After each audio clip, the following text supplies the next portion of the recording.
finisher he's becoming. Lane, Oladipo. Oh! That's God right. damn it, You Brian's better cat. mean Get out of my after screen. you dunk on somebody that way.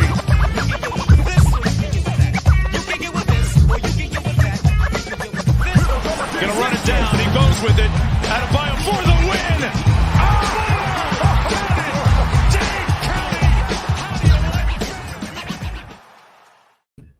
Yeah, welcome to the Five Reasons Sports Post Game Show, aka the Post Up on 5R. I'm your host, Royal A. Shepherd, and I am joined this evening by my man Jonathan Ramlakan, pulling double duty as both a panelist and the producer. My man Gadiel Cartagena and King Brian Young himself. What's going on, fellas? How y'all feeling? The boy feeling good. Feeling good, feeling great. We watched a Jimmy, Bam, and Kyle masterclass all in one. I don't know how many times I said that this year. I'm happy as hell, Royal. I'm happy as hell. For a shit show. Listen, the Heat moved to some absurd number when keeping opponents under 100 points. They end up kicking New Orleans' ass 112-97 today. Good game at first. Oh, somebody talking about the man Avocado who went off. Whoa. Jose Alvarado. Okay, we're gonna respect the Puerto Ricans on here. Oh, he's Puerto Rican? Who? Okay, He's part Puerto Rican, part Mexican, I believe. But who told you about Jose Alvarado? The Puerto Rican on the show, man. I'm just Wait, saying. is he American? Does that count? What do we? Well, you know who is American? Bam Adebayo, man. That's who's American. He's an Olympic gold medalist. USA. And he is also the most dominant player from tonight's game. Bam Adebayo, I absolutely love Bam Adebayo hijacking the offense whenever in the hell he wanted. 13 of 21 for 29 points, 10 rebounds, 1 assist. The one gripe I will have with Bam's game tonight, I stole from Chef Trilly. He should have had less than 1 assist. There's one less shot that he could have took on the floor. But let's start with you, King, Brian. Give me your thoughts on tonight's game.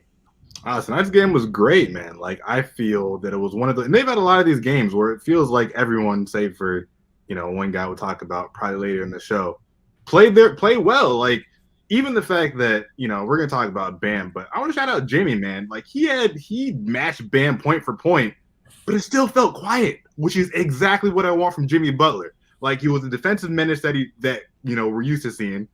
11 free throws, I believe, if not more. Like, Kyle Lowry with the triple-double, Gabe Vincent being great, Max Strus being what we expected from our other shooter.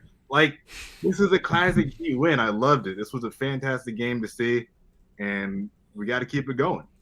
Yeah, Jimmy Butler deserves a lot of credit because he was, like you said, like just bruising them, like doing what he does, getting to the free throw line. He went 11 for 11 from the line tonight. And he was just doing what he did. He had a couple of jumpers that were pretty nice. He had a step-back jumper that I thought was particularly pretty. Gadiel Cartagena, let's come to you next, man. Give me your thoughts on tonight's game. I loved this is a really fun game to watch, although it's frustrating that they had that flurry of threes that kept them in the game when I really thought we were just the better team through 3 quarters, right? We had some moments where he let them back in, but Spo's getting a little – we had that injury scare with P.J. Tucker. Maybe that factored into some of the 2 big lineups, but – Spo's in his bag right now, and he's saying, you know what, if I need to experiment in the playoffs and I need to play Bam as the 4 to counteract some teams that can play a little bit bigger, I am completely comfortable doing it because it's working right now. You see Bam playing the baseline, Dedmon cutting into the dunker spot. Like, there's some really nice things that they're doing. They had Yurt at the elbow, assist to Bam at the dunker spot. Some really good coaching from Spo, and then, Lowry just putting people in a place, making crazy passes the whole night. Jimmy's just a really good basketball player, and that mid-range was falling tonight. We looked like we were in playoff form tonight, which was really good to see, because that Pelicans team is not bad right now. I think they're like either at 500 or slightly above 500 over the last 35 games. Very happy with the way we played tonight. Listen, if this big 3 is playing like this, if they're a big 3, then we're in the conversation with anybody. I don't care what trades were made. Or were not made. But you kind of taking me a little further in the show than I wanted to go with the 2 big lineup thing. But it's okay. It's okay, Gadiel Cartagena. You're also a phenomenal host, so you tend to do things like that. But one of my points that I was going to make later on, but I guess I'll make it now. Bam Adebayo is an elite 5. He's an elite center. He's the best power forward in the NBA. Is Giannis a 4? No. Giannis is a unicorn. He doesn't. Okay, honestly, if you're not counting Giannis and like, I mean, I guess you want to count AD as a 5. No, I count AD. I count AD as a 4. Okay. Bam is the best. The way that they've been playing this year, I'm with it. Listen, Bam, year, when he's aggressive like this, but Giannis to me is a 4, and Giannis is the best player in the NBA. Sure, I'll give you that. But Giannis isn't a 4. He doesn't have a position. Like I don't know how to classify him. Like he does a lot. Ramakan, go ahead and give me your thoughts on the game, bro. It felt like a playoff game. It really did. They said it on the broadcast. Both teams were going back and forth. I felt like the Pelicans did a pretty good job in their isolation situations. They were just hitting a lot of shots. I felt like they got a lot of offensive rebounds as well to keep themselves in the game. But man, going right from my notes right here, that Jimmy Butler step back was sexy as fuck. Like that's literally what I typed. Sexy as fuck. That step back was beautiful. The Kyle Lowry 3 after the Pelicans had cut it to 4 was huge because the Pelicans were making a big run. I think it was going from 14 or 13 down all the way to 4 points, and Kyle Lowry was able to get that 3. And it seems like PJ Tucker, when we always need him to hit a shot, he'll hit one down the stretch. I feel like PJ is always giving us at least one of those 3-point shots down the stretch, right in that corner. Only hit a shot tonight. He only hit one, but it was in the fourth quarter when you needed it, right? It was when you needed it. Sure. So he wasn't a negative the rest of the game. He was still doing his thing. He's the QB of the defense, so it doesn't matter how many shots he's really hitting. He came in what we were gonna say. Maybe he was gonna average 4, so he got 3 tonight. He was pretty close to our preseason prediction, but overall, everybody had a great game. You can't not talk about Bam. The 2 big lineup only works if Bam is aggressive. If Bam is not aggressive, then that 2 big lineup is not going to work at all because then the guys are just going to play off of him. But when he's aggressive and he's drawing people out close to him, that's the only way it'll actually work because, man, when he's taking shots, he's opening so much more for everybody else. And I know you're going to get to that soon, so we'll get to that. But, man, phenomenal game overall. I think this was the best performance from all 3 guys at the same time that we've ever seen. Give me 1 second, Gadiel Cartagena, because he kept saying my trigger word, and you mentioned it too. Aggressive. Oh my God! 581-8800. Oh my God! Yeah, it's like you knew where I was going. We want to thank the primary sponsor of the 5 Reasons Sports Post Game Show. That is Aggressive Insurance. Okay. Ooh, new graphic. Look at us. Look at us. That is a picture of look at Miss Lynette shine. That's what I'm saying, man. That's how she want to do. So, ladies and gentlemen, if you have any insurance needs, please make sure you visit Aggressive Insurance at www.insurancebylynette.com or give her a phone call at 954-581-8800. She always has agents standing by. And if you mention 5 Reasons, she is giving out free vacation vouchers. So thank you, Ms. Lynette, for your patronage. Thank you, Aggressive Insurance. You guys make sure you give her a call if it's just to check up to see what she has to offer. Give her a call. Make sure you tell her 5 Reasons sent you, and she's going to hook you up. So we want to thank Alex Zapata for the $4 dono. He said $4 for the 4 wins in a row. Huzzah. We've won 4 games in a row before earlier in the season, Alex Zapata, and I don't remember a dono of this nature. Let's keep that same energy when we do it again. What when we get to 10 games in a row? We got like a double bonus, right?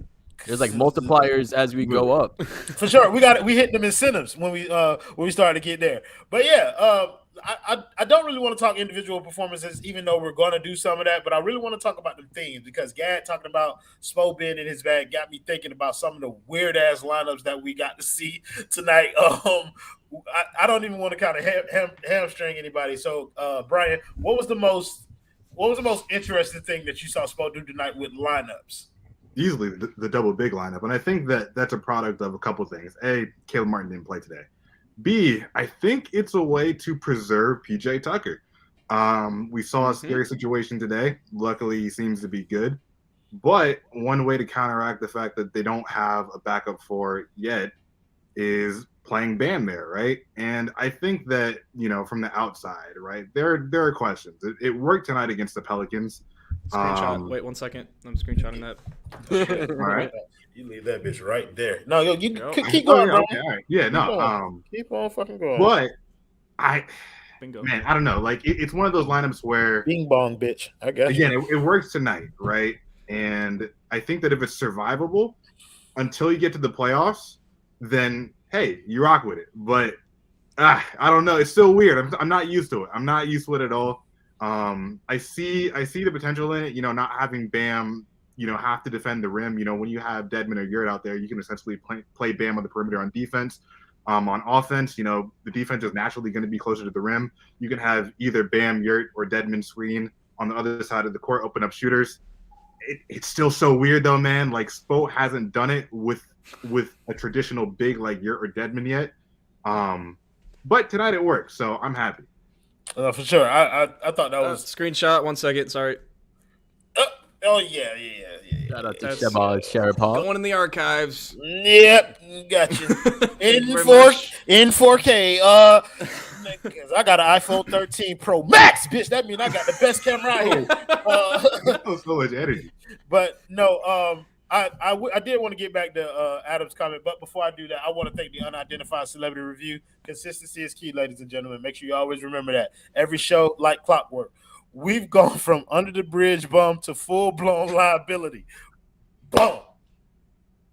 I would not let you hijack this conversation with your negativity as of yet, but believe me, we will get there. My boy Barai, he's with the semantic shit tonight, so he said he would donate $500 to a stream. I need you to retype that and put, I would donate $500 to this stream. Do it to the 3-piece combo MMA show. That's true. I like that. Fantastic I like that. show. I like that. Ramla Khan and my boy Johan Blanco. I just want to say, I watched the show the other night. Job well done, fellas. Check them out for any MMA, UFC shit. Anything that requires a bitch to get punched in the face, they gonna cover it. I watched it too, and I don't know shit about goddamn. I actually don't know to the show because they had me intrigued so much. So, want to thank Voodoo Visions for the $4.99. Don't know. He said, I think the two big lineup will be needed against teams like the Cavs. I feel like Spo is taking the opportunity to get them comfortable using it. Sure. I don't know if the Cavs will be in a position there, like the 4th seed, right? And I don't know if Brooklyn is going to like round into form. I don't know what's going on over there. I mean, I do, but I don't. But I do want to add something on that two big lineup. I think we also have to consider the fact that for every minute you see two bigs on the court, Jimmy Butler is not going to be on the court. You need 3 guys that can space the floor. So that is definitely something to consider. And why I don't think that we're going to see it a lot in the playoffs. So they did play a Jimmy Bam Dedmon lineup for I think it was like 3 minutes today. And I don't think either team scored. The defense was unreal, and the offense was like James Naismith was rolling in his. Yes. So the two big lineup looked like Lowry, Gabe. They put Strus in there, and then they had Dedmon and Bam out there playing together. But I like Gabe and Kyle next to each other. I just like that. But I didn't give Jonathan and Gad a chance to get in here. So Jonathan, I'm gonna throw it to you. What was the most interesting thing that you saw Spo do tonight? I mean, you can't not go with the two big lineups, right? And to divulge on that point a little bit more, that lineup works really, really well because of how well the playmaking comes from Kyle Lowry and Gabe Vincent. Both those guys are excellent playmakers, and we saw with the screen and roll that he was able to get Dedmon open for that slam. Those guys can set up Dedmon to make him efficient on offense. Bam can start doing his own thing if he continues to be aggressive. So that's, like I said, that's the way it's going to work, because if you have Dedmon unlocked by Kyle Lowry and Gabe Vincent, he's not just a negative offensively, right? And if we're up 5-6 points, I'm cool with us going 3 minutes and nobody scoring. So I want to thank Corbs for the $4.99. Don't know. He says Spo's best move of the game was benching Duncan 2 for 10 ass. We are going to get. Was it even benching? I feel like he played his normal minutes. Like he's like a 23 minute per game guy now. He's 24 minutes. So I mean, like it's Max Strus played more minutes than him, as did Gabe Vincent. But you know what I mean. But that's how it is with those two now. Whoever is hitting more shots is going to play more. Yeah, but the two big lineup, I think we're talking a lot about the way Dedmon and Bam look together. I really want to talk about how it was only 5 minutes, but Yurt and Bam kind of had an interesting dynamic as well, because Yurt also has that playmaking ability. It showed itself on that deep seal. Somebody mentioned it in the comments. Justin Harper. Yeah, Bam had somebody sealed in the post, and they ran like a high-low action. It kind of reminded me of the Bulls back when they had Joakim Noah and Carlos Boozer, how they used to play off of each other really well. So that was pretty nice to see too. So if they could develop some of that, then that may be another tool in Spo's bag. So we want to thank Jason Adeboale for the $4.99. Don't know. He said drop Buster Duncan went 2 of 10 against the big drop. Jonas also can't slide his feet to save his life. Everything that's coming in here with money is talking about Duncan Robinson, so I guess that's going to lead us next. But Gad, I want to get your thoughts on what was the most interesting thing you saw from Spo before we get to that. No, what you were pointing out with Yurt is exactly what I wanted to talk about too. Like that high-low action was really interesting to me because that feels like something that you could actually kind of hypothetically run a lot next year. Like run that little high-low action with Bam cutting the baselines. Like that's some AAU type basketball. Just having like that little triangle down there. But it would honestly not look that bad. Like I haven't been opposed. I've actually been a proponent of the two big lineups, at least testing it out. I'm glad we're seeing it. Listen, if you can find a way to play Yurt and Bam together, then that is a serious development for the development of Omer Yurtseven. So just seeing that for a little bit and it not looking terrible, I think was a win for the Heat. Yeah. So everybody seems to want to direct their comments to Duncan Robinson. Look, man, we did all that we could do. We still won. Yeah, we still won. Like, look, I get it. Like, Duncan Robinson was terrible, but like, look, guys, we did all that we could do to get his ass packed up and shipped off. It didn't work. He here now. Wait till the offseason. Right. When the offseason, we'll get back to packing his ass up. But just to be honest, he gonna be ass sometime. He not gonna be ass sometime. But he gonna be our ass sometime. He gonna be our not ass sometime. So we living with it, bro. And we riding that shit to the championship. Apparently, we don't need him. That's the biggest thing for me. When Bam plays like this, we don't necessarily have to rely on Duncan Robinson to do shit. Nothing.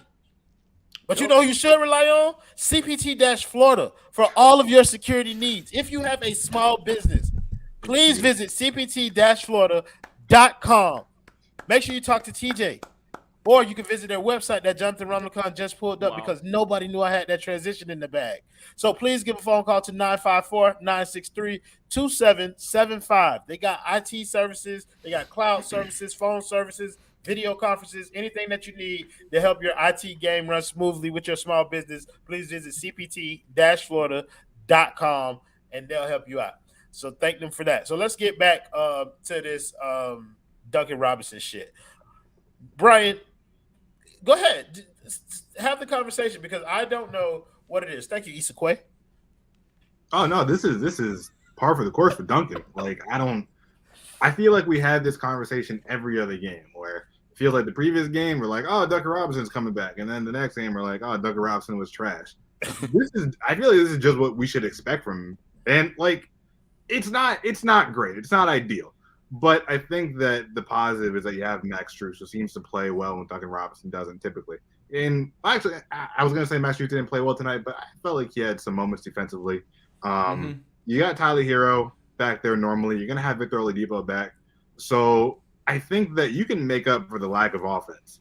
You know, I think that what's going to kill you is having a guy for 24 minutes on the court that's going to get killed defensively if he's not giving you that offense, right? So at this point, it is what it is. Like, it's not ideal, but for the time being, y'all gonna have to enjoy the Long Shot podcast with Davis Reed and Duncan Robinson.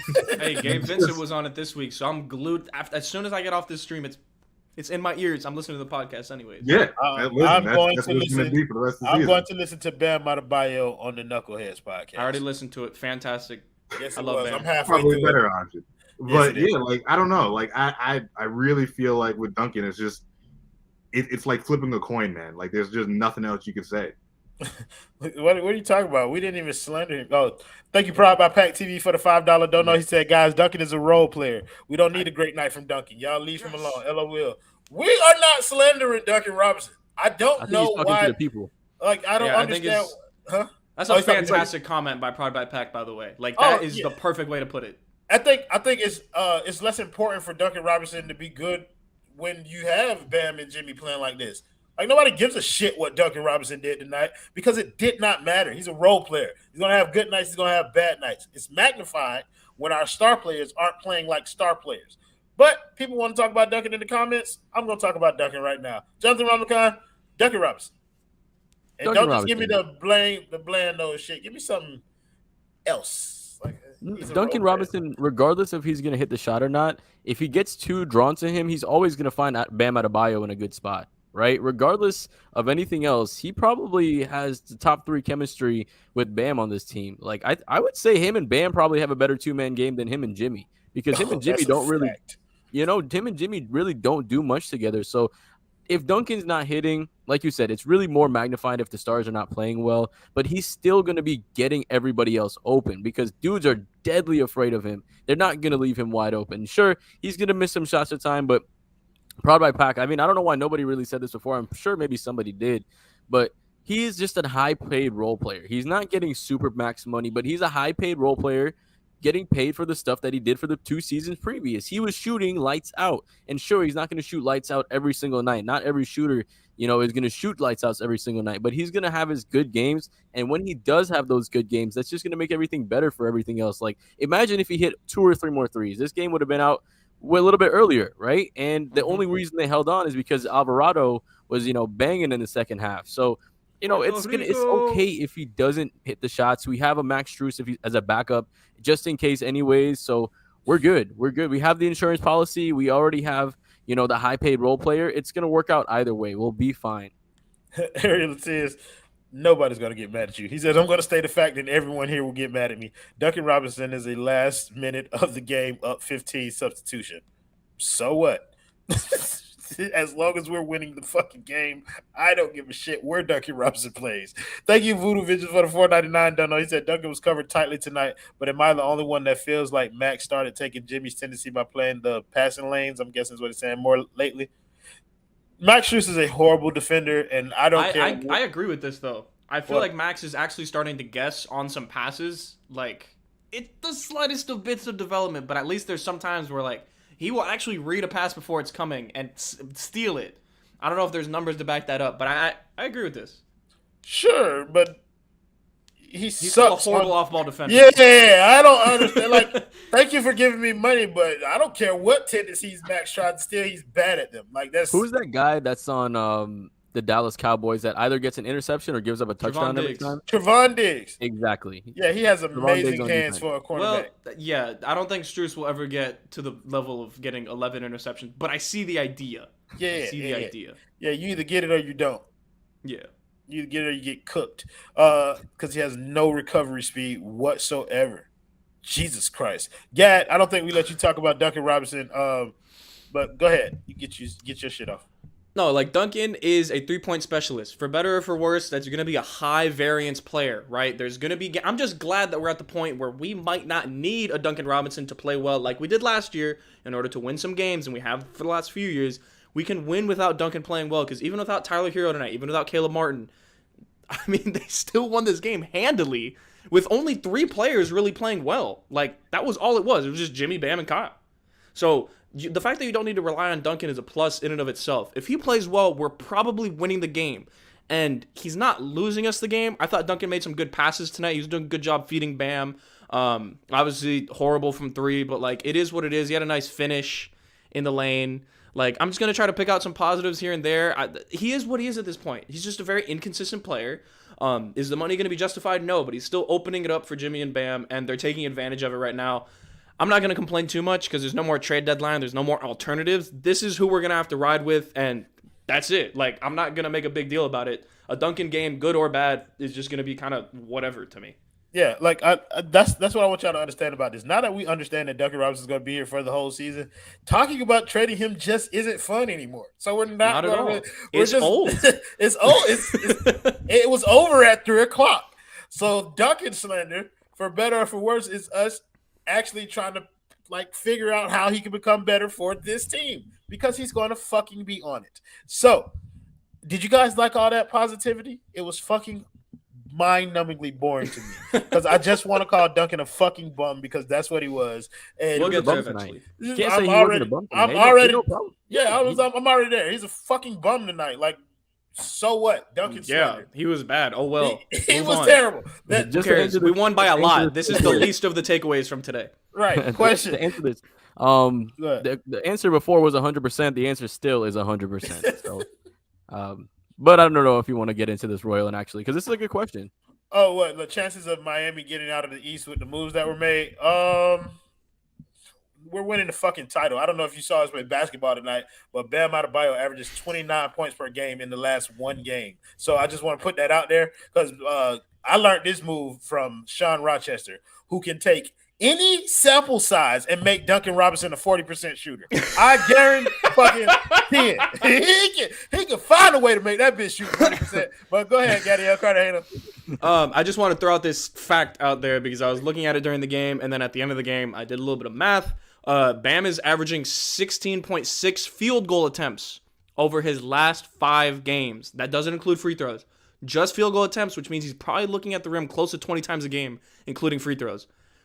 This should be the only thing that we talk about for the next 3 weeks, because if Bam does this, the math completely changes with the Miami Heat. They are winning a championship. Yep. It's that simple. We're winning the fucking title. If this is, you see, we have enough. If this is Bam Adebayo, there is nothing else like that this team needs in order to win it. We have the scorer that we're looking for. Yep. Because goddamn, he looked fantastic. Now, I don't really want to talk about nobody else, but Ari put up his stats: 24, 10, 2.8, and 2.8 in the last 5 games for Bam. He's a fucking 2.8 steals. He's a fucking freak of nature. Darius Jordan, thank you for the $2 donut. He said Duncan and Hero headline Mitchell this summer. I want to talk about. Sounds like let's talk about Kyle Lowry. Kyle Lowry got a triple-double tonight.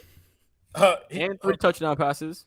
He said, Roy, you don't slander me while I'm what? Hey, listen, bro, I'm not slandering you. I'm just saying, I think it's pretty fucking impressive. I respect the ability to do it.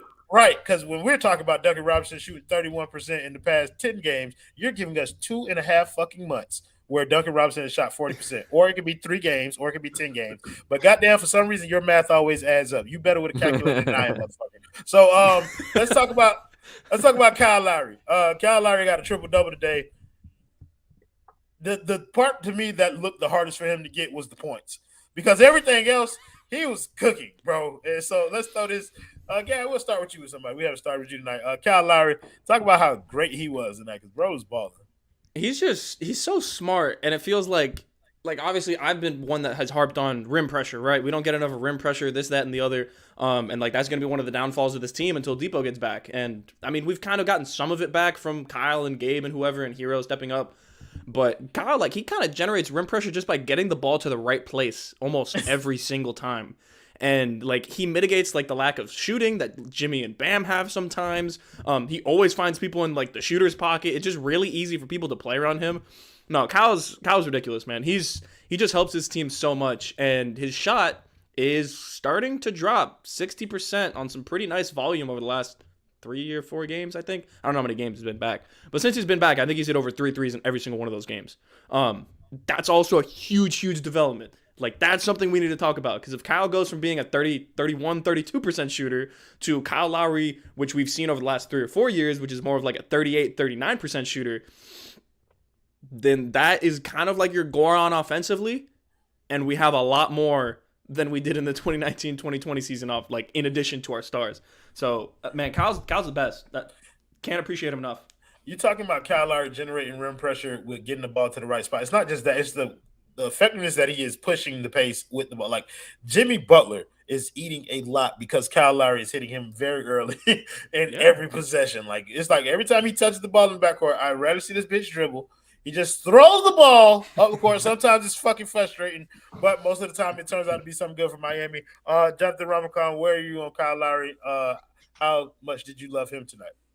I loved him as much as you can love pretty much anybody tonight, because look at that logo 3 that he had. That was the first thing that set me off. The second thing was the touchdown pass that he had. Like, I think it was like 2 minutes to go in the game, and he just threw it down the court. Jimmy Butler caught it. I think from that point, he got it, missed, and then Bam slammed for the 29 points, man. So it's just so nice to have somebody that'll help everybody else get ready, right? Because before it was just all on Bam. So we got to give a lot of credit to Kyle for the reason that Bam is able to just focus on actually just shooting the ball, because Kyle is out there being our quarterback on offense, putting everybody on the right place, yelling at everybody, setting off-ball screens. He's doing a little bit of everything. So we can't really thank him enough, because that boy is doing a lot. For sure. Brian? Yeah, no, I always love Kyle Lowry. Like, I know that people don't like the Rajon Rondo comparison because fuck Rondo, but he's playing like prime Rajon Rondo that can score. And if he's able to shoot like Gad mentioned, I mean, that's massive when your 2 stars are basically living inside the paint. So, I mean, basically every night you see Bam or Jimmy go off, you can attribute a lot of that to Kyle Lowry. Without him, this team is nowhere near as good as it is. And, you feel it when he's gone. So I love Kyle. Yeah, so tonight our bench was essentially a three-man rotation. It was Strus, Gabe Vincent, and Detman. Detman, to me, he played the least amount of minutes, but he felt like he had the most impact on the game out of those three guys, especially considering the Bam. I think it's because I was so intrigued by him and Bam playing together. But Gabe, he didn't shoot well. He just plays basketball well. Like and that, I feel like he's to a lesser extent like Kyle Lowry, where even if he's not shooting well, just other shit that he's doing is contributing to us winning. Like I don't know. Was he just bad? Yeah, you could be realistic about Gabe sometime. I thought I agree with you actually. I thought this is like the other day we came on here and I was like, you know what, this wasn't the best game from Gabe. Like he could have played better, right? I feel like there was a lot that he left on the floor, a lot of meat on the bone. Nah, tonight, like it looks like Kyle Lowry's rubbing off on him. I don't like to attribute the success of one man to another man, but like unless it's what, KZ it looks Akpala like, and PJ Tucker. of course. But it looks like Gabe is learning a lot of things from Kyle, like just little minute details that honestly I couldn't even tell you. I'm not smart enough to tell you. I'm not even gonna try to tell you. But whatever it is, like there's just something in his game that is working, and it's helping this team a lot. There's a reason when you look at all the numbers, they're better when Gabe is on the floor. There's a reason that like he's playing like a baby Kyle Lowry right now, which is exactly what this team needs. So I don't know what it is, but he's playing really, really well. He's playing good basketball right now, and I'm like, that was not a scrub. That was Puerto Rican Gabe Vincent. What are you talking about? We went over this last game. That scrub avocado was giving Gabe the word, wasn't it? I already know, bro. I seen him out there. Yeah, look, I like Gabe's defense, but avocado will give him that work. Thank you, Darius Jordan, for the $5 dono. He said, every time Bam scores 25 plus, I donate. Well, you better get your pocketbook ready, big dog, because Bam about to average 40 for the next couple games. We'll talk about Gabe Vincent. Let's go to Ramakan. Ramakan, talk about Gabe Vincent, bro. I feel like regardless if he doesn't play well on offense, he's still going to make sure that defensively he's going to hold most everything down. You know, Avocado kind of did his, like you said, did his thing tonight, but random scrub heat killers happen. That's just the nature of the beast. We know they're going to happen. So honestly, when he started scoring, I was like pretty happy because I'm like, okay, this will be the guy that's going to kind of like go off tonight, right? It's not going to be Brandon Ingram, Devontae Graham, you know, it's not going to be any of those guys. It's going to be Mr. Avocado. So it ended up working out pretty well for us. Because if he's the guy that's having to beat us, he's taking shots away from their main scorers. But when it comes to Gabe Vincent, even, you know, it came down to making big shots late in the game. He hit that three right in front of the bench. I feel like that corner three is just so money for him. And also the next possession, when he didn't hit the shot, I can't remember his actual name now because I'm saying avocado so much. Jose Alvarado. Yeah. Alvarado fouled him on the three-point shot, and he hit all three free throws as well. So he does just enough to make sure that he's a positive. Bitch almost brought them back and beat the Heat. Bitch, I don't give a fuck about Avocado. I hate that motherfucker. I wanted him out the game. I was so happy when they said about. I didn't understand why they did it, but like, whatever. Get that bitch out. He seemed like he did not miss. Sorry for interrupting each other. No, you're right. He didn't miss. I feel like he missed one shot, and then the coach was like, "All right, that's it. He's done for the night." So, but honestly, Gabe Vincent is gonna always give you. You know, I felt like he absorbed the defense from Avery Bradley last year, and now he's absorbing the playmaking from Kyle Lowry, and he's kind of becoming like this fusion, like Goten and Trunks. You know, he's kind of fusing into a little Gotenks. So it's beautiful to see. I love the anime references being brought to the show, sir. You must be new here. I don't give a fuck what you want to call him. That bitch's name is Avocado tonight. Or El Dorado, like my boy Adam Barai said. But it will not be whatever the fuck Gad is over here pronouncing in Spanish. Oh my gosh. Go ahead, Brian. Yeah, just as a side note, I don't like avocados. I think they're horrible fruits. I agree. Yeah, they're trash. Gabe Vincent, man, he is quietly becoming a player, like legitimately good. I mean, we know about the defense, right? We know about the hustle. We've seen the growth as a playmaker. But I kind of want to throw this question out there. How do you guys feel about Gabe Vincent as a three-level scorer? We know that he's an efficient shooter, right? We know that he can get to the rim. If you had to rank him as a three-level scorer on this team, where would you put him? I kind of want to throw this out to the panel. So I like that question. Give me a second. Thank you, Nicholas Clint Centron. I'm sorry for the $1.99. Don't know. Did y'all see Alvarado's clip on Twitter? When you give me money, I'll say his name right. But bitch, Killer Sin. This tweet, that clip was really funny. Is he talking about the interview? No. He was playing in a game. I don't remember who he was playing against. I think it was like Dallas or something, and someone's like, "Can he shoot?" And he just like one dribble and just bangs a three. He's like, "I can shoot." Oh yeah, In like yeah, his third NBA game or something. Yeah. Kid has massive Shoots balls. 31% from 3 though. So Yeah, so he Keep really shooting. can't. Not tonight. Hey, he shoots 39%. That means he's actually Puerto Rican. Because Carlos Arroyo could not shoot for shit.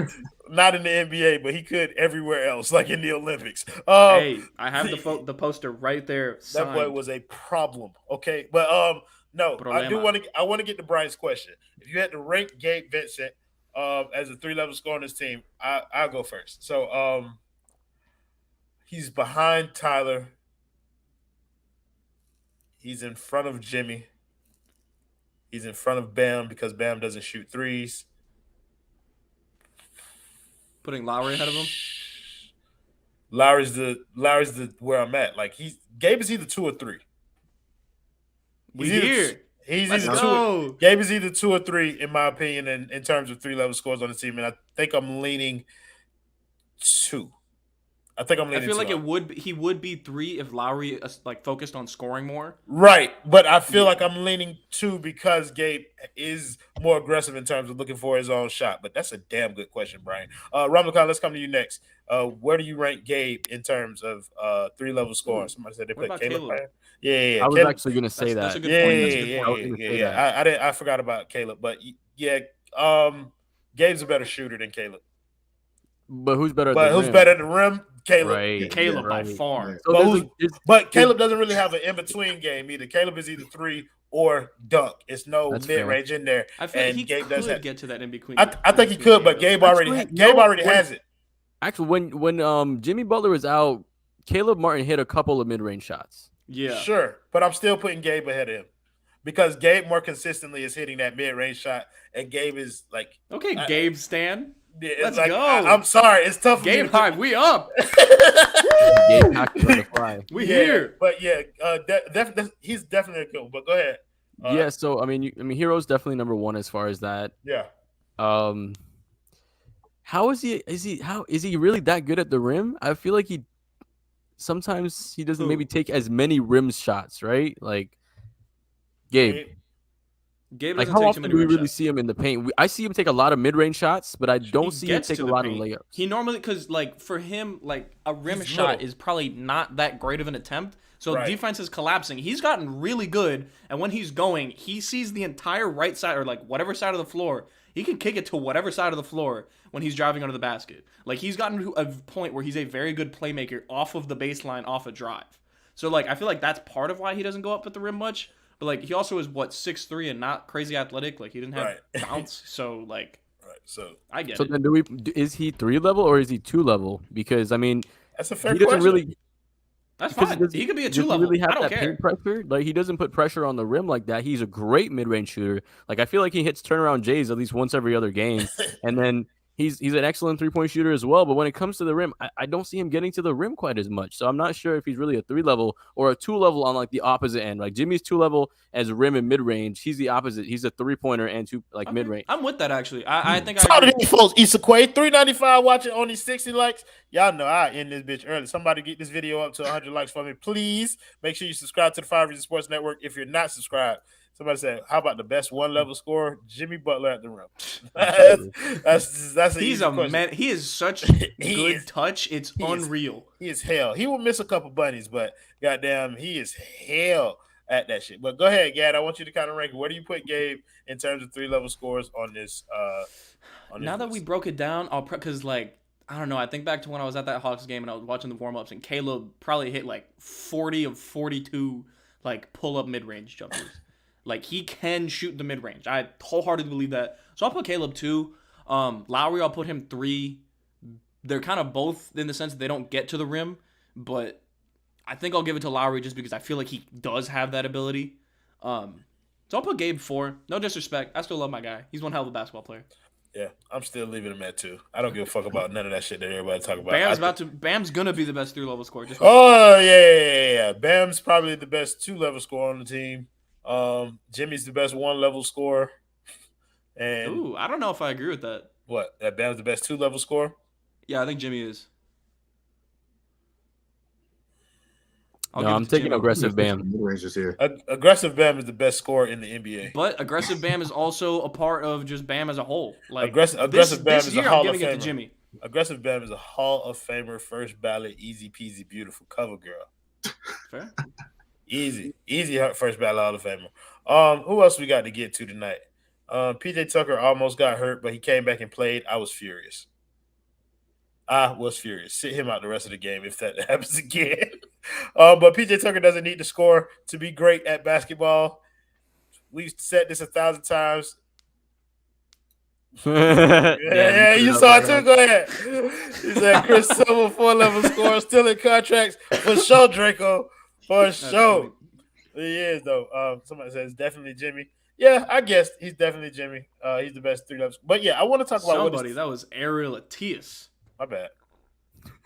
So that means you disagree. It's actually Bam now. I thought he was a bot. I already said it was Bam, which means that is now the fact. Like, I don't care about other people's opinion after I've proclaimed. Oh, let's talk about this. We always talk about how Bam has trouble against bigger players. Mm-hmm. He's not having as much trouble on that anymore. Like, he played against some bigger dudes, and he's taking that bite. He's taking his girthy meat and he's putting it all on him. What the hell? Yo, listen. That's a great quote, Jonathan. Yo, that phrasing was bananas. You hear me, kid? Listen, though. But those are some pretty. It's 2022, Gad. Exactly, though. You still got teed up. Congratulations. Jonas Valanciunas is not a small in stature human being. He's girthy. I feel like I have to. He looks like Travis Kelce ate Travis Kelce. There's no way that we do not understate this. This man is massive. Right. He's huge. And Bam made him his bitch. Like that's what he did to him. And I like Jackson Hayes. He's huge. Damn it, bro. I feel like everything I say now is fucking nuts. You can't use any. Choose your adjectives wisely. Yeah, you host the show for a second so I could get my bearings and try to figure out how I'm gonna navigate this space. So as Royal was saying, you're talking about Jonas Valanciunas, right? Yeah. Bam, I think historically has struggled to contain him. Yeah. And that did not happen tonight. I don't know, like, Brian, what did you see from Bam? And, like, why was he able to have success with Valanciunas? Where the Pelicans typically dominate inside, and it didn't feel like they got that tonight. No, they didn't. I think that part of that was because of the double big lineup. There's a lot of possessions where it was Deadman on Jonas. Offensively, though, I do want to talk about this because that's something, Jonathan, that I noticed where usually Bam, I feel like, struggles against bigger centers. I mean, there are moments where he definitely can use his speed to get past those guys, right? But this is just like a theory of mine. I feel like with bigger guys, Bam tends to use more finesse, right? He doesn't really go up hard or use his strength to move guys out of the way and get a shot inside. I feel like he was doing that tonight.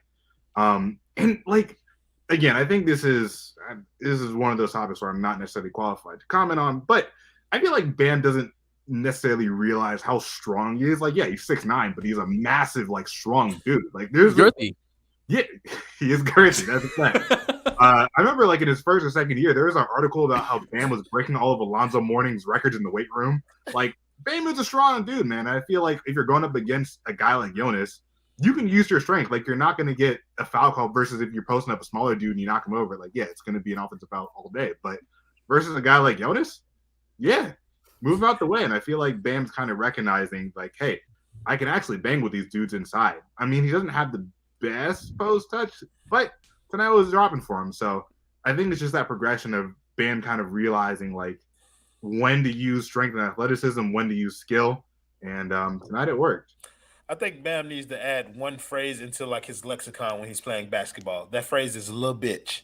Like, if he treats everybody in front of him like you a little bitch, then he's going to push them out the way and duck on their fucking face because he's not afraid of the consequences of him going up stronger than everybody else. So, I mean, I like Bam down there doing his thing. I think he was helped massively with those minutes at the 4 where he got to roam around the wing. God damn. Thank you, Jordan L, for the $199. Don't know. He said, what player should the Heat go after in the buyout? I'm worn out after the trade deadline. So you know what I mean? Give me like another day or two before we start talking about more transactions. The trade deadline just gave up at We gotta wait to see who gets bought out too. Like, Right, the only that's what I was person gonna that's say. We have confirmed to right see now is who like actually Goron. right. right. And God no. Oh, That's all you get. Oh, HM. Hope you're having a fantastic evening. Happy Thursday. Salute, gents. We are rolling right now, and Bam looks to finally be approaching elite status. He was a dog tonight. Finals bound if he keeps that up. Listen, I agree. I've been saying it. You need Bam to be the whale. And if Bam is taking that step and becoming that not just 20-point per game guy by virtue of other people setting him up, Bam is saying, fuck that. I'm eating tonight. If Bam does that, this team is different. The math is different. This team is going to go as far as we want them to. So yeah, HM, fantastic comment as always. We need Bam to be that kind of guy. so we got somebody in the background who's gonna come in here. He obviously felt some type of way. Welcome to the show, my boy Ariel Latiz. Ariel. What's up, Royal? What's up, Ariel? I'm good, man. What's up, Yes. Ariel Latiz of Canada? It's me. Yes, who uses PayPal Uses PayPal. unnecessarily because they don't have other shit in Canada. See, I know you. I know about you. All right. I thought you forgot for a second. You're so famous on Twitter. Oh man, you got more followers than me, big dog. We were talking about Putin the other night. Something like that. So Ariel, man, you trying to hear, bro. I want you to talk about what you saw from tonight's game, what you thought, any other things that you heard from tonight that you want to jump on. I'm really just here to kind of get this show back on track a little bit because we're talking a little too much about girth and banging dudes on the inside and all kinds of the weird stuff. So if you want to get back to basketball, it's what I'm here for. I mean, I don't know what else there is to say. You guys have done a fantastic job covering the game. Bam has looked fantastic. That was a trend that started 4 games ago. And then early tonight, he was aggressive right off the jump. Kept it up all game long. I kind of like the 2 big lineups. I don't know why. I feel wrong. I feel like I'm not supposed to agree with this. So every fiber of my being is trying to convince me to hate it. But it wasn't bad. Conditioned. You've been Pavloved into thinking 2 bigs is a bad thing. Yep. It's time to break the stigma. It can work. We need to change the name of the halftime show from Faces and Spaces. Yeah. There's PJ. I'll just roll with it. Get your ass out of here. So Bam looked fantastic. I really hope that this is like a shift in kind of his the way that he's attacking games, his offensive disposition. If he's that, I mean, what you guys have been talking about is absolutely the case for the Heat. If he becomes that dude, he doesn't have to average 25 a game. He just has to look to score, and he has to look to be aggressive as much as he can, as much as he's capable of doing. It takes this Heat team to another level. I think they could beat anybody. I think they're probably my pick as of right now to win the East. They're right there with Milwaukee, and I flip-flop on it almost every day. So I don't really know where I'm at, but that's where I'm at right now. Jimmy, Kyle, fantastic games. Gad, you made a great point earlier. Totally agree. When the Heat's big 3 are on like this, they're beating everybody. Like when Kyle, Jimmy, and Bam are the best players on the court, or 3 of the 4 or 5 best players on the court, you're not beating this team. They didn't have Tyler Hero tonight, and I felt like they were lacking some juice off the bench. Didn't even matter. They ended up winning by 15. Hey, Chris Silva wasn't there, and it kind of looked ugly for a little bit. So no, let's can I ask a question? Another second one. I'm saying you've been at some really good ones tonight. Go ahead, Brian. When Tyler Hero, I don't know what the fuck that was. When Tyler Hero comes back, that was the Holy Ghost, Brian. Huh? That was the Holy Ghost. When you said these people's Lord and Savior, Tyler Hero's name, the Spirit came over you. No, I am a reverend, so. But that's when it. Tyler Hero comes back. There you go. You guys think that Bam's going to keep up this aggressiveness, or you think he's going to defer again? Because I feel like we've definitely seen that in the past, where Bam will defer to Tyler when he's on the court. That's a good question. So I don't know. That's my concern.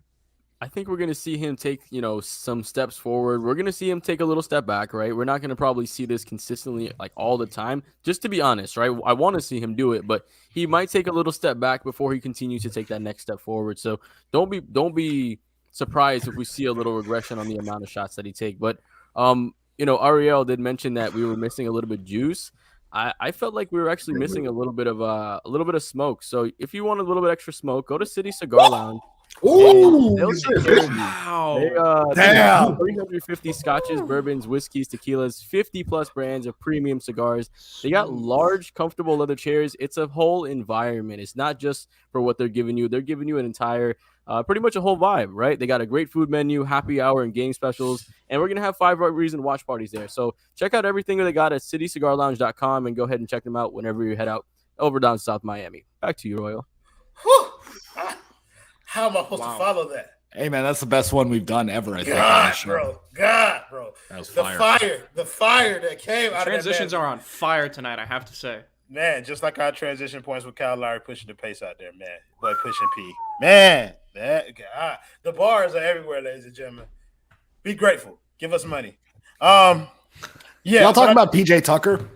we did a little bit, but I want to dig into what Brian was talking about a little bit in terms of Bam's aggressiveness. But I also want to get to something that you mentioned first, which is where do you guys think Miami is? Like, we've gotten a chance to see them fully healthy a little bit now, but we've seen, like, tonight was probably the best all-around game. And, yeah, you guys talk about them not being able to be beat, but realistically, where do you rank this team in terms of the NBA, entire overall? Like, where does this team rank if they're fully healthy and playing like this at their apex? Ramakan, we'll start with you. Where does this team rank in the NBA for you?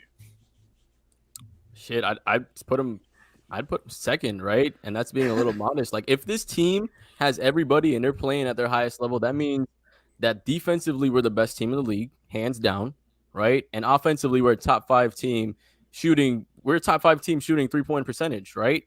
How is that not the best team in the league? Like, and we have the paint and rim pressure coming from Jimmy, coming from Bam. We got a really, really deep bench. We have the best coach in the league. I mean, if everybody is healthy, everything is hitting right, like you said, just like tonight, I have a hard time picking anybody else over this team. Yeah. Tonight, the team that played tonight is, I agree with you, it's the best team in the league. Brian, That's tough. team, yeah. I think I have the Warriors and the Suns as 1 and 2.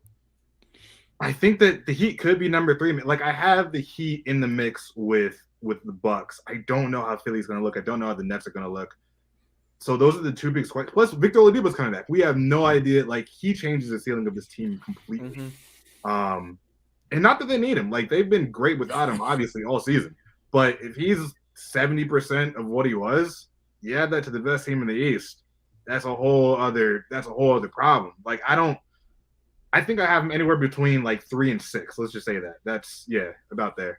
But at the same time, like, anybody can beat anybody in the East. It's outside of the Bulls. Like, I don't think they can. Yeah, but like, it's gonna be a bloodbath. Like, even if they are the best team, they're gonna have to get through at least 2 of Philly, the Nets, the Bucks. It's hard. And It's Chicago. a really tough year. And who? And Chicago. Heat in Chicago. 4. Yeah, Chicago? that's I mean, get out of I here. mean, regardless, right? They're still a decent team. Like, They're like a In speed bump. 4. So are the Cavs. I'm not mentioning them in the same breath. but even Heat like in 5. like even a Boston or Heat in Toronto 5. series, it's gonna be tough. Heat Like, in I don't know if 4. you want to see those guys. They'll probably win it in 6 games. Like, Heat in 3. Right. Heat in 3 quarters, bitch. Like, it's Yeah, always. those are talented. The Celtics are probably like one of the teams that, like, Yeah, I okay. probably don't want to play in round 1, Yeah, but I I'm don't wanna do still a very 6 game. confident us winning that game. Yeah, like Yeah, 6 I don't want games to at play. a I don't want push. to play a 6-game series. Sure. There's- So it would be. I That think defense they would is win. insane. Yeah, like they would probably win the series, but again, like, you want a tough series before you're gonna play 2 of like the top teams in the East. That's But that's kind of to the point that you're talking about. The East is going to be a gauntlet this year because there are a lot of decent teams in the East. So the first round draw is not going to be. You could potentially draw Brooklyn in the first That's- There's round. not there's not terrifying. one easy team in the playoffs That's- right now. yeah, in it's my like opinion. right now, like this is going to be hard. Like, if the Heat are able to come out the East, which I believe they can, it's not going to be fucking easy. Ariel, since you posed a question, you're going last. Gad, I'm going to ask this to you. Fully, shut your ass up. Yeah. Hold on a second. What Whatever question your did I name pose? is, it's not a question. It's something it's a question that I posed based off something that you said. I really hate you. I don't care. Gad, fully healthy. I didn't even factor in Victor Oladipo before Brian said it, but fully healthy team playing like this, where do you rank them overall? It's really tough. I need to see what Milwaukee looks like after the buyout market. I need to see what the Nets look like with all their dudes healthy. because those two teams are most definitely in that conversation. In my opinion, I think the Nets are the ones that got the most intimidating today. But that doesn't mean that they're still too intimidating for the Heat to beat.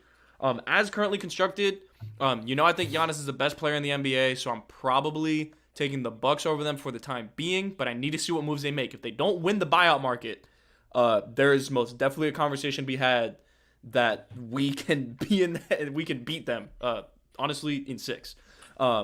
This is the other point I was going to get to. I still need to see Depot. Phoenix, I think, is the best team in the NBA right now. They don't have a weakness. They have none at all. Have they beaten the Miami Heat? Have they played the fully healthy Miami Heat? Have they beat the Miami Heat? It's just a question mark. Yeah, no, they did not. They actually got slapped by Kyle Guy, Tyler Hero, and Duncan Robinson. Oh, I'm sorry. I apologize. I thought I saw CP3 and Devin Booker out there when that happened too.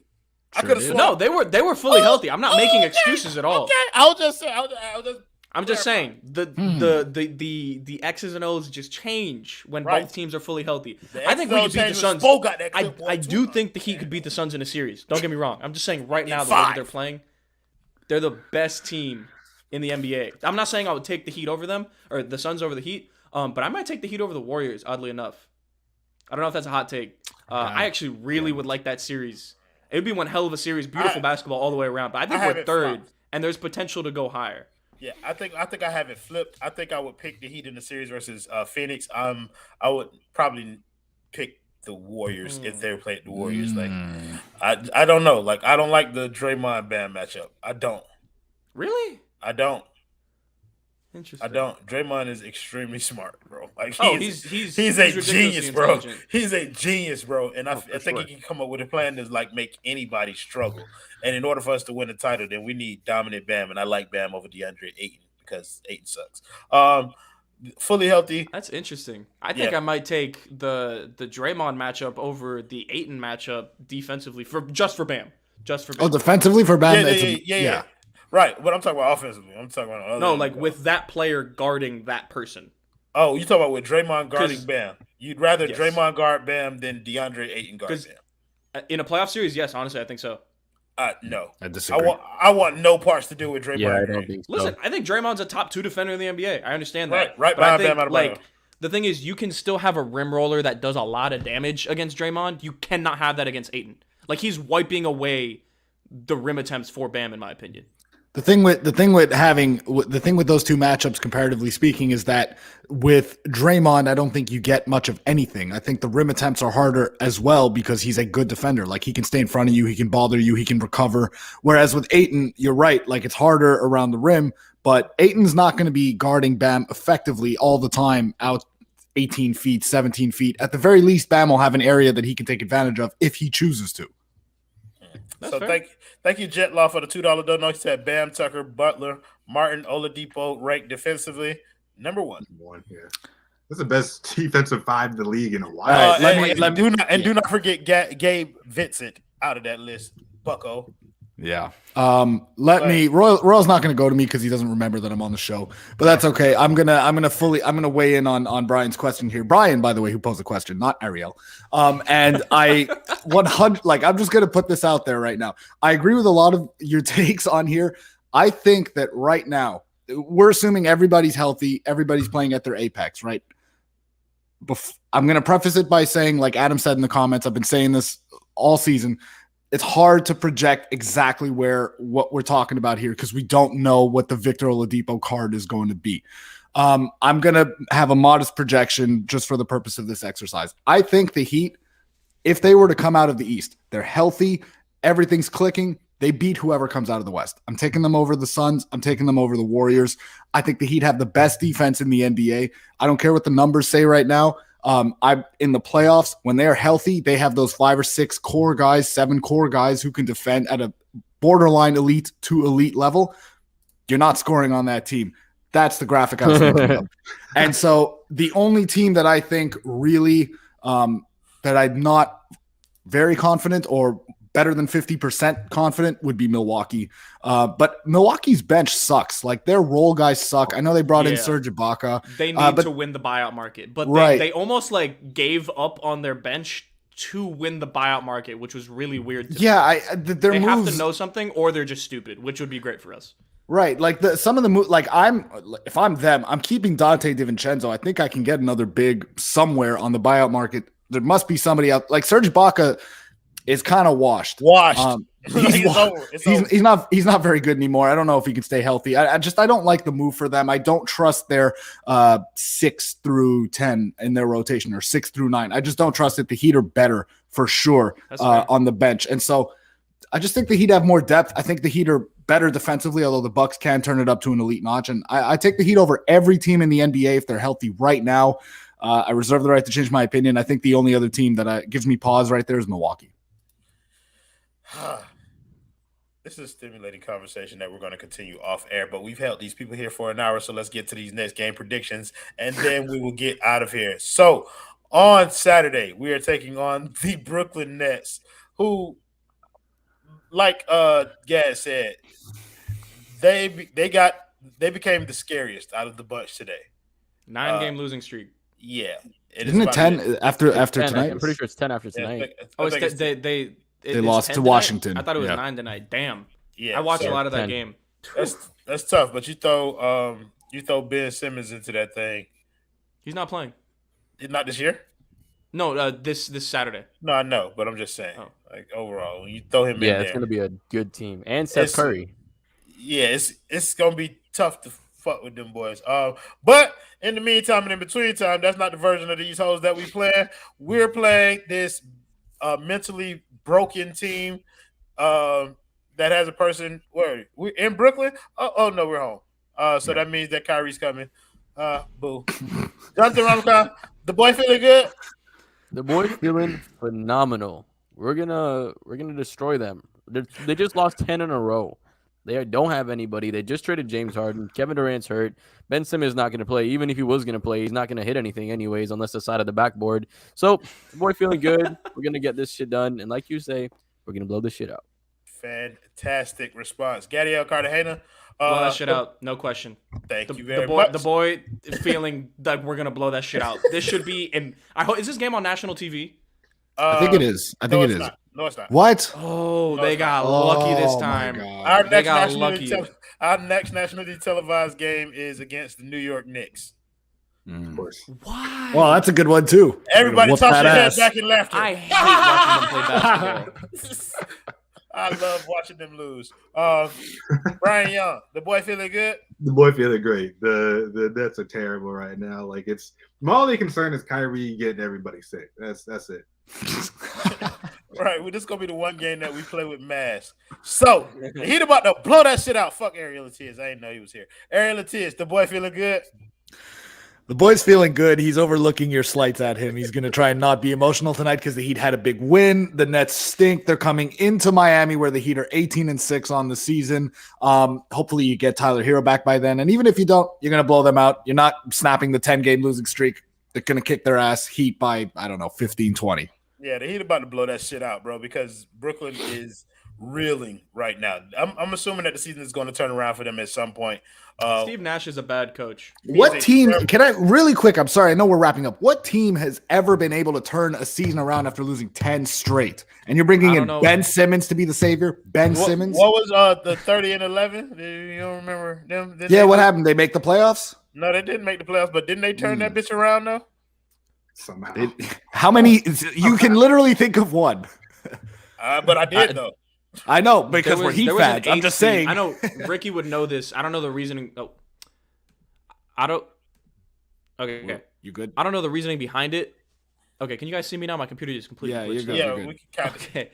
Okay. Ricky would probably know this, but there was a team, I think in like the early 90s, that was an A seed and made the finals. Ricky would definitely. Yeah, the Knicks didn't I think it was like the Rockets or something. Like they had like all their players were hurt and not playing, and then they came in and they made it to the finals. Oh, Ricky's having an aneurysm right now because we don't have this. I know Ricky is banging on that computer right now.